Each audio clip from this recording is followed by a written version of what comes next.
Bienvenidos y bienvenidas a Tejamos Paz, el espacio para explorar caminos hacia la paz y la reconciliación desde lo cotidiano. Soy Rosa Inés Floriano Carrera, artesana de paz, y sueño con que cada episodio sea una puntada para tejer contigo un mundo más justo y pacífico. Muy buenas noches, queridos oyentes de este podcast Tejamos Paz. Hoy estamos empezando el episodio número 21 dentro de la serie número 4, Tejamos Paz desde las relaciones cotidianas. El día de hoy vamos a dedicar este episodio a hablar sobre el poder en el marco de las relaciones, cómo el poder ayuda o destruye relaciones. Y lo he querido titular por la historia con la que hoy vamos a trabajar: el bastón compartido no es un cetro impuesto. Es cómo tejer paz desde una buena administración del poder o desde el poder bien administrado. Estamos surcando ya las últimas semanas del año. Nos encontramos justamente por el día 19 de diciembre y es un tiempo, como les decía en el episodio pasado, en el que con frecuencia hacemos balance de lo que ha sido este año. Para muchos fue un año muy difícil, fue un año duro. Sin embargo, pues estamos aquí, estamos con vida y nos da la oportunidad de que estemos justamente dentro de este balance, revisando una lente que es fundamental y que a menudo no nos preguntamos, no reflexionamos y no sometemos a escrutinio desde los ojos de la fe y menos desde, digamos, las revisiones para hacer un buen balance de lo que ha sido nuestra manera de administrar las relaciones. Y tiene que ver con el poder, el bendito poder, que generalmente es muy mal entendido y se utiliza como una forma, un vehículo para concentrar o bien riqueza o para concentrar privilegios, un poder que te da privilegios. Y entonces por eso vemos que personas incluso con muy buenas intenciones que han incursionado a esferas de poder, como por ejemplo el ejercicio de la política, de repente prueban los privilegios que da una política mal entendida, no la que sirve al bien común, sino la que trabaja para llenar los bolsillos y para acumular privilegios. Una vez saborean esos privilegios, ya están después incluso dispuestos a hacer lo que sea, a venderle el alma al diablo para perpetuarse en el poder. Eso es lo que hemos visto. Y pues hoy vamos a estar hablando de cómo tejer paz desde las relaciones cotidianas, no desde los escenarios explícitamente de la política, pues estamos hablando de relaciones cotidianas, pero cómo así como allá vemos el daño que hace el poder mal comprendido, pues en las relaciones humanas también el poder, se ejerce poder en las relaciones. Y ese filtro es el que con mucha frecuencia nosotros descuidamos. Una historia para contar.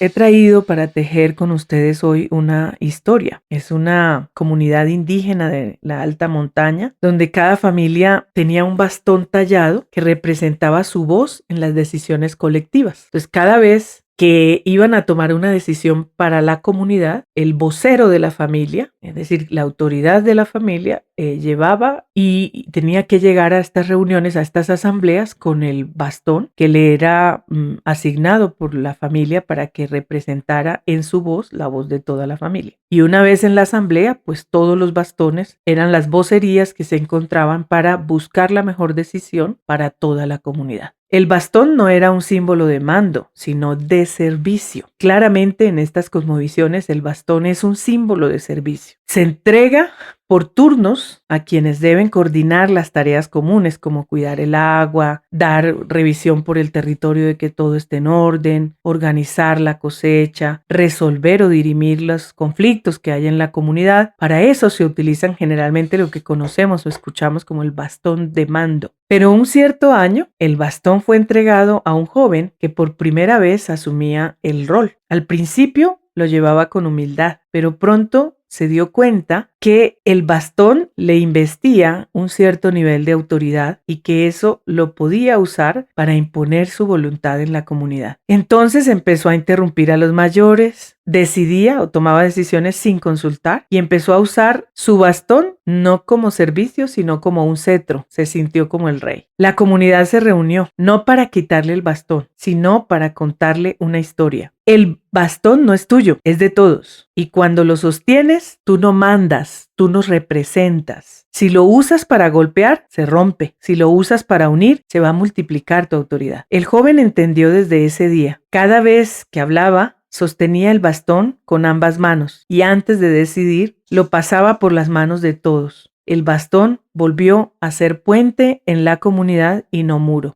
Hilemos fino con el invitado de hoy.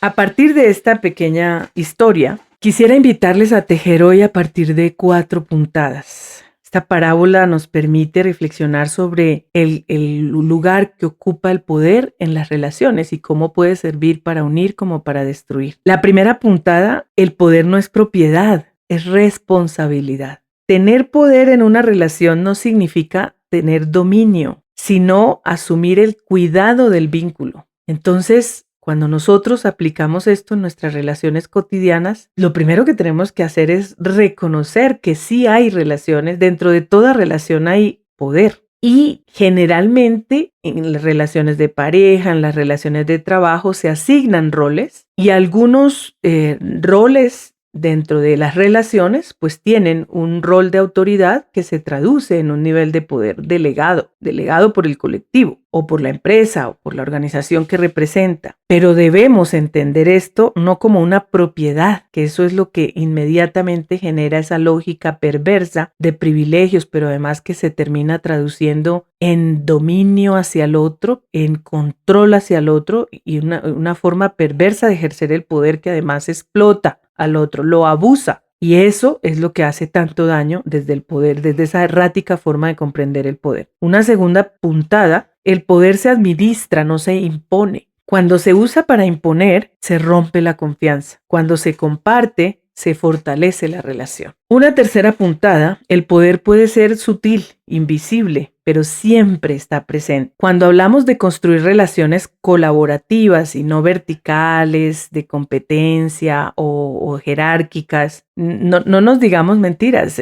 no es que estamos renunciando al que haya poder dentro de las relaciones. Siempre, en todo tipo de relación hay poder. En cada relación hay dinámicas de poder. Quién toma decisión, quién escucha, quién calla, pero hay decisiones y hay poder. Y por eso es importante que cuando nosotros estemos en los colectivos, ya sea en el grupo familiar, con frecuencia estar revisando en quién estamos delegando la responsabilidad de llevar ciertos poderes, ciertas formas de poder dentro de la familia. Quién es el que decide sobre temas económicos, quién es el que... Y estar revisando esas formas de administrar el poder para que sea dialogado y producto de eso se vayan generando dinámicas de poder sanas. Que no se trata de satanizar el poder. Siempre ha habido poder y cuando el poder se administra bien, sirve para organizar, sirve para preservar un cierto orden, pero hay que hacerlo de manera sana. La paz se teje cuando el poder se convierte en servicio. Y en esto tenemos al maestro de maestros, el propio Jesús, cuando veía a sus discípulos peleándose por qué lugar, a quién le daba el lugar de la derecha, a quién le daba el lugar de la izquierda, y les pegaba tremendos vaciadones a los discípulos y les decía, ¿a ustedes qué les pasa? No han entendido absolutamente nada. El que quiera tener poder es el que tiene que hacerse servidor, y él por primero, con gestos como lavarles los pies, como besarles los pies. Fueron gestos contundentes donde decir, miren, aquí está el poder entendido como servicio. El bastón que une es el poder que escucha, que representa y que cuida los vínculos de la comunidad que tiene a cargo. Pues bien, estas 4 puntadas nos invitan a mirar las relaciones desde una perspectiva ética del poder, reconociendo que cuando el poder es bien administrado, realmente es como el catalizador que hace que la paz sea duradera, que se sostengan los vínculos de manera sana.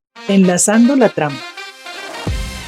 Tratemos de llevar esta reflexión a los ambientes en los que tejemos la paz cotidiana. En la familia, pensémonos quién está tomando las decisiones de qué es lo que se hace en esta familia. Y démonos cuenta cómo nosotros criticábamos con mucha frecuencia el sistema capitalista, que los que concentran la riqueza son los que deciden por todos y por eso como no han vivido la pobreza, pues no piensan en los pobres y los marginan, los excluyen y lo cuestionamos muy bonito desde esas narrativas. Pero eso es algo que reproducimos en el día a día en la familia. ¿Quién decide qué se hace? Con frecuencia es el proveedor. Quien provee en la familia con frecuencia concentra poder porque dice, yo soy el que me parte el lomo trabajando, como si con frecuencia cuando por ejemplo en la pareja, una persona se queda en casa cuidando de los hijos y trabajando desde casa, porque no es que no trabaje, trabaja desde casa, asegurando que los niños estén bien cuidados, que los hijos estén, y muchas veces emprendiendo una jornada de trabajo doble, trabajando desde su hogar con costuras, con distintas cosas para ayudar a los ingresos de casa, pero el que recibe el salario, el asalariado, el que está por fuera trabajando, es el que cree que es el único que trabaja y el que entonces concentra todo el poder de tomar las decisiones sobre lo que se hace y no se hace, porque yo soy el que se parte el lomo trabajando, el que se está sacrificando. ¿Realmente es el único que se está sacrificando? Eso es una relación de poder, pero justamente una relación de poder que está centrada en quién es el que está administrando el dinero. ¿Cómo se escucha a los más jóvenes, por ejemplo?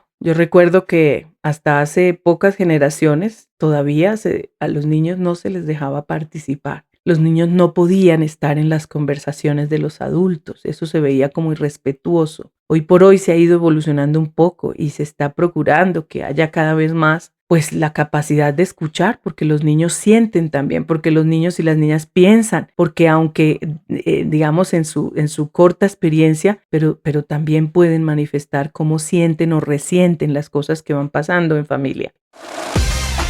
Dejamos Paz, el espacio para explorar caminos hacia la paz y la reconciliación desde lo cotidiano. Recuerda seguirme en redes sociales, Instagram y Facebook, @RosaInésFloriano. Allí tendrás la posibilidad de resonar con esta aspiración de tejer paz, dejar tus reflexiones, preguntas, propuestas y hacernos una comunidad de tejedoras y tejedores de paz.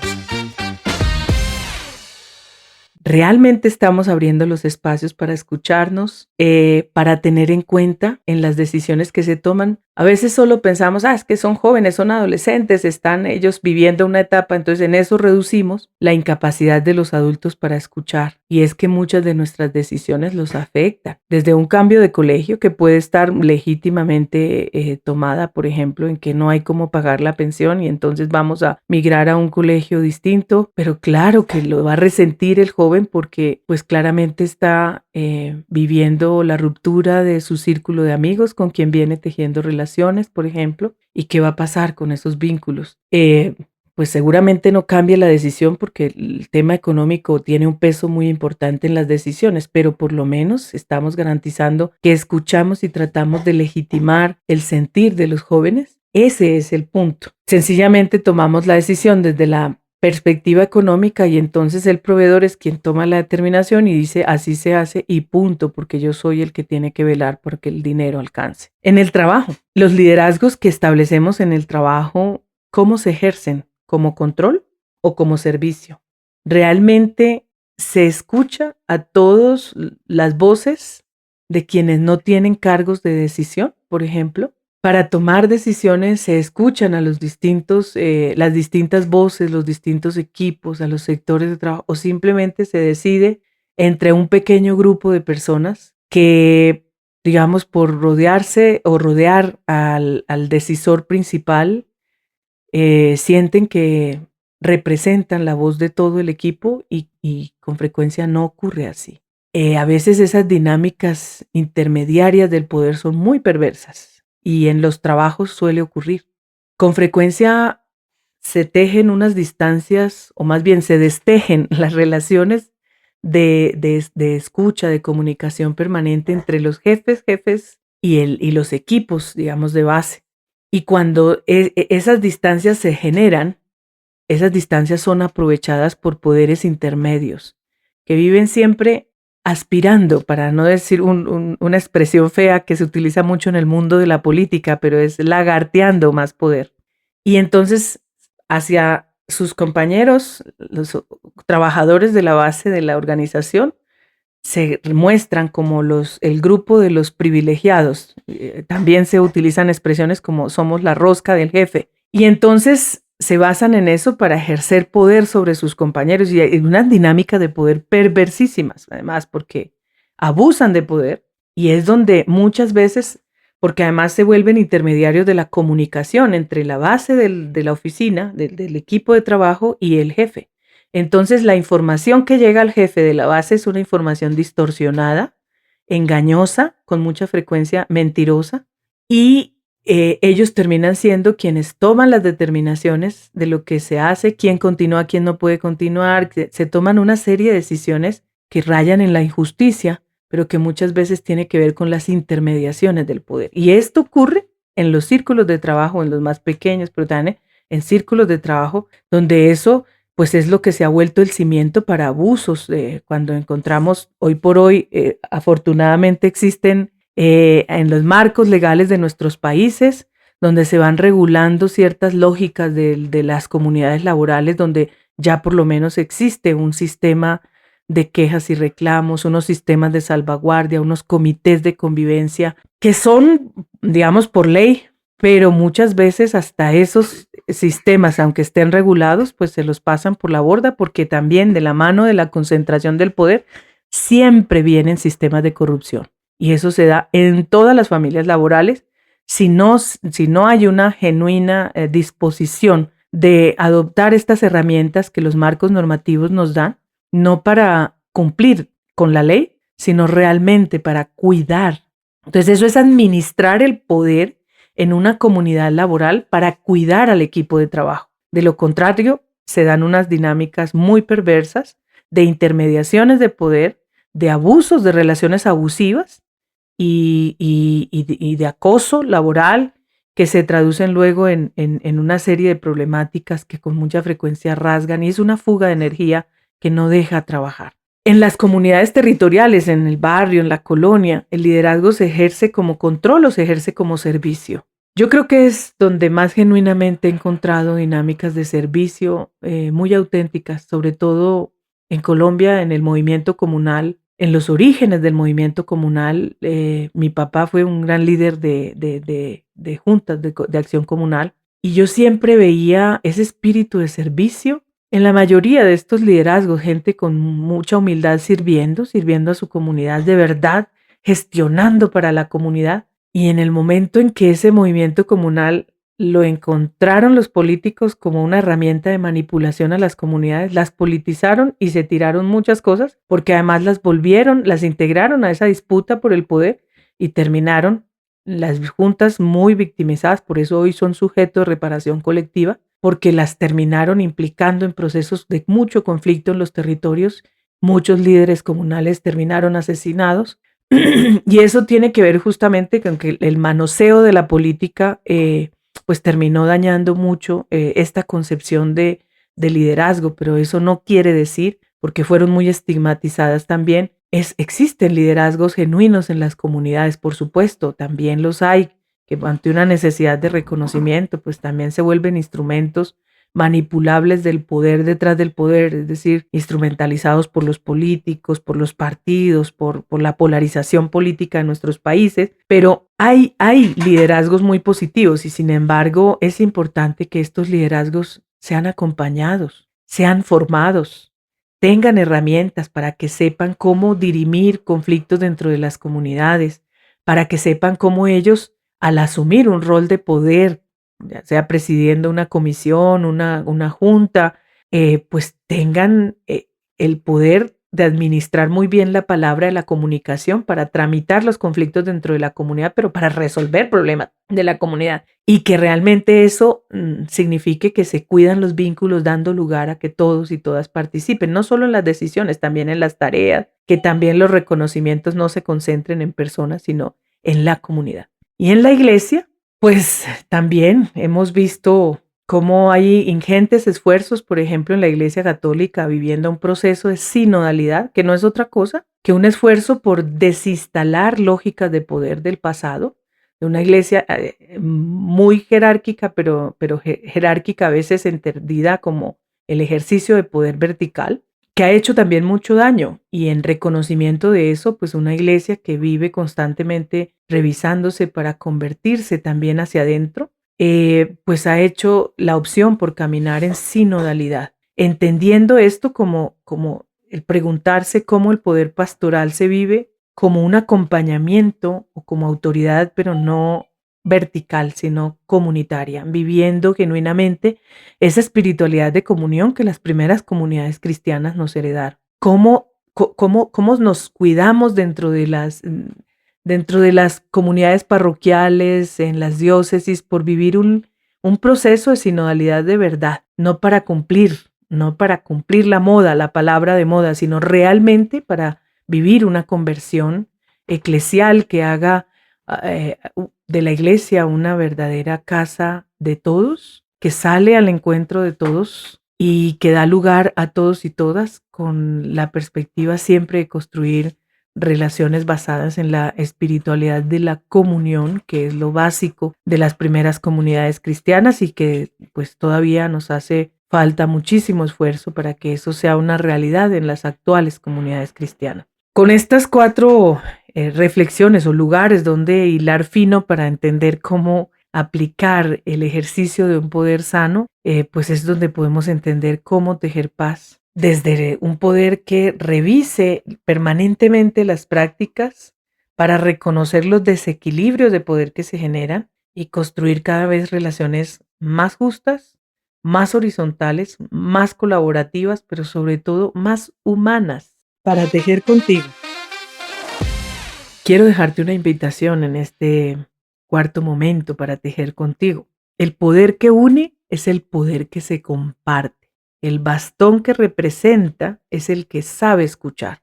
Hoy podemos revisar cómo usamos cada uno de nosotros y nosotras nuestra voz. Todos tenemos capacidad de influir. ¿Cómo estamos influyendo? ¿Cómo estamos incidiendo en la familia, en la iglesia, en el trabajo, en la sociedad? Ahí en el lugar donde cada uno está. Que tu poder sea un hilo de servicio y no de imposición. Pues gracias por seguir hilando conmigo en Tejamos Paz. Que este episodio nos inspire a mirar nuestras relaciones con una conciencia más ética, a seguir tejiendo entre todos y todas una paz que se construye desde el respeto, desde la equidad y por supuesto desde el cuidado mutuo. Bendecida noche y nos encontramos, no sin antes desearles que tengan todos ustedes unas fiestas de fin de año, una celebración de Navidad, en familia, cuidando los vínculos, fortaleciéndolos en estas fiestas y no que queden situaciones familiares o comunitarias que lamentar. Cuidémonos, dejamos paz entre todos y todas y les deseo un feliz fin de año 2025 y un muy próspero 2026. Bendiciones.